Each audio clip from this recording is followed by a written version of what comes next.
بسم اللہ والصلاۃ والسلام علی رسول اللہ صلی اللہ علیہ وسلم۔ سورہ التوبہ آیات 43 سے 52 لیے دورہ قرآن کے اس پروگرام میں حاضر خدمت ہیں۔ ارشاد باری تعالیٰ ہے، اعوذ باللہ من الشیطان الرجیم، بسم اللہ الرحمن الرحیم، عفى الله عنك لما أذنت لهم حتى يتبين لك الذين صدقوا وتعلم الكاذبين۔ صدق اللہ العظیم۔ آیات 43 سے 52 میں بھی منافقین کا تذکرہ جاری ہے۔ بعض منافقین نے غزوہ تبوک کے موقع پر بناوٹی عذرات پیش کر کے رسول اللہ صلی اللہ علیہ وآلہ وسلم سے رخصت مانگی، اور آپ صلی اللہ علیہ وسلم نے اپنے طبعی علم کی بنا پر ان کو اجازت دے دی۔ اس اجازت کو اللہ تعالیٰ نے ناپسند فرمایا اور آپ کو انتہائی پیار بھرے انداز میں تنبیہ فرمائی کہ ایسی نرمی مناسب نہیں ہے۔ یہ اس لیے کہ رخصت دے دینے سے ان منافقوں کو اپنے نفاق پر پردہ ڈالنے کا موقع مل گیا۔ اگر انہیں رخصت نہ دی جاتی تو ان کا جھوٹا دعویٰ ایمان بے نقاب ہو جاتا۔ یا منافق اور مخلص کے درمیان امتیاز کے لیے آپ صلی اللہ علیہ وسلم کے سامنے ایک کسوٹی رکھ دی گئی ہے، وہ یہ ہے کہ سچے اور پکے مسلمان کبھی تمہارے سامنے جہاد سے معذرت کے لیے نہیں آئیں گے۔ معذرت کے لیے وہی آتے ہیں جن کے دلوں میں نفاق کا چور چھپا ہوا ہے۔ اس سے معلوم ہوا کہ کفر و اسلام کی کشمکش ایک کسوٹی ہے جو کھرے مومن اور جھوٹے مدعی ایمان کے فرق کو صاف صاف کھول کر رکھ دیتی ہے۔ جو بھی شخص ایسے موقع پر دل و جان سے اسلام کی حمایت کرے گا اور اپنی ساری طاقت، تمام ذرائع اس کو سربلند کرنے کی صحیح میں کھپا دے گا اور کسی قربانی سے دریغ نہ کرے گا، وہی سچا مومن ہے۔ اور جو اس کشمکش میں اسلام کا ساتھ دینے سے جی چرائے گا اور کفر کی سربلندی کا نعرہ کا خطرہ دیکھتے ہوئے بھی اسلام کی سربلندی کے لیے جان و مال کی بازی کھیلنے سے بھی پہلو تہی کرے گا، وہی منافق ہے۔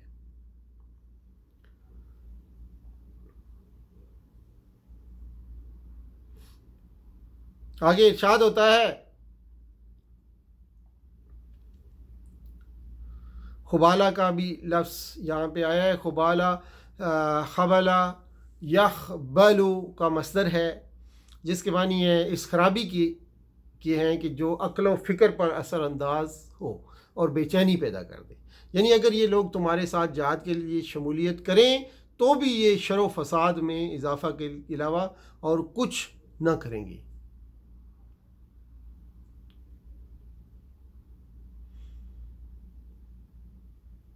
آگے فرمایا مگر دوڑانے کے معنی میں بھی استعمال ہوتا ہے یہ لفظ، ولا اودعوا خلالکم،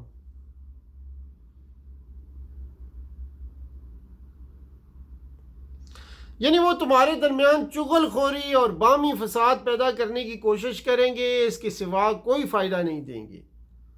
آیات سے معلوم ہوا کہ جب یہ لوگ شرکت جہاد کے جذبہ ہی سے خالی تھے، ان کے اندر دین کی سربلندی کے لیے جاں فشانی کرنے کی کوئی خواہش ہی نہ تھی، تو وہ پھر صرف مسلمانوں کے دکھاوے کے لیے بد دلی کے ساتھ یا کسی شرارت کی نیت سے مستعدی کے ساتھ اٹھتے اور یہ چیز ہزار خرابیوں کا موجب ہوتی۔ یعنی اس سے پہلے بھی ان لوگوں نے فتنہ انگیزی کی کوششیں کی ہیں اور تمہیں ناکام کرنے کے لیے ہر طرح کی تدبیروں کا الٹ پھیر کر چکے ہیں۔ جو منافق بہانے کر کے پیچھے ٹھہر جانے کی اجازت مانگ رہے تھے، ان میں سے بعض ایسے بے باک بھی تھے جو اللہ کی راہ سے پیچھے ہٹانے کے لیے مذہبی اور اخلاقی نوعیت کے ہیلے تراشتے تھے۔ جیسے منافقوں کے ایک سردار جد بن قیس نے رسول اللہ صلی اللہ علیہ وسلم سے کہا کہ میں عورتوں کے معاملہ میں بہت کمزور ہوں، مجھے ڈر ہے کہ رومی عورتوں کو دیکھ کر کہیں میرا قدم پھسل نہ جائے، لہٰذا آپ صلی اللہ علیہ وسلم مجھے فتنے میں نہ ڈالیں اور اس جہاد کی شرکت سے مجھے معذور رکھیں۔ یعنی یہ بیوقوف ایک مہم فتنہ کا بہانہ کر کے ایک یقینی فتنہ یعنی امر رسول کی خلاف ورزی اور ترک جہاد کے گناہ میں فی الحال مبتلا ہو گیا۔ یہ لوگ نام تو فتنہ سے بچنے کا لیتے ہیں، مگر در حقیقت نفاق اور جھوٹ اور ریاکاری کا فتنہ بری طرح ان پر مسلط ہے،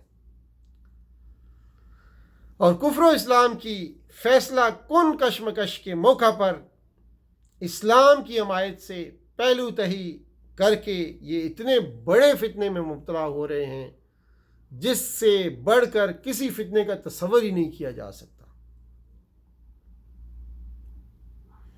منافقین کی رسول اللہ صلی اللہ علیہ وآلہ وسلم اور مسلمانوں سے عداوت کوئی ڈھکی چھپی بات نہیں تھی۔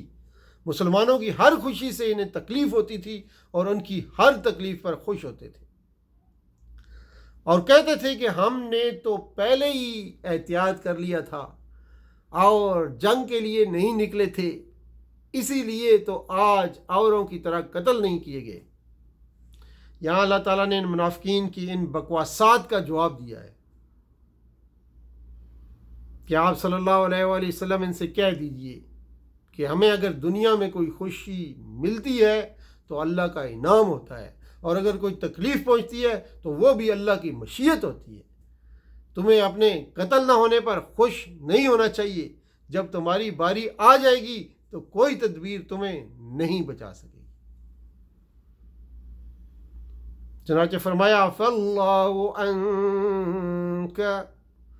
أَنْكَ لِمَا أَذِنْتَ لَهُمْ حَتَّى يَتَبَيَّنَ لَكَ الَّذِينَ صَدَقُوا وَتَعْلَمَ الْكَاذِبِينَ۔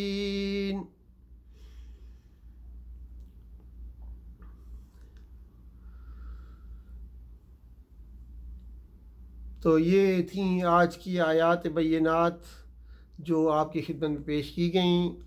سورہ توبہ اسی پہ اکتفا کرتے ہیں۔ وآخر دعوانا ان الحمدللہ رب العالمین، وصلی اللہ تعالیٰ علی خیر خلقہ محمد وعلی آلہ وصحبہ اجمعین برحمتک یا ارحم الراحمین، والسلام علیکم ورحمۃ اللہ۔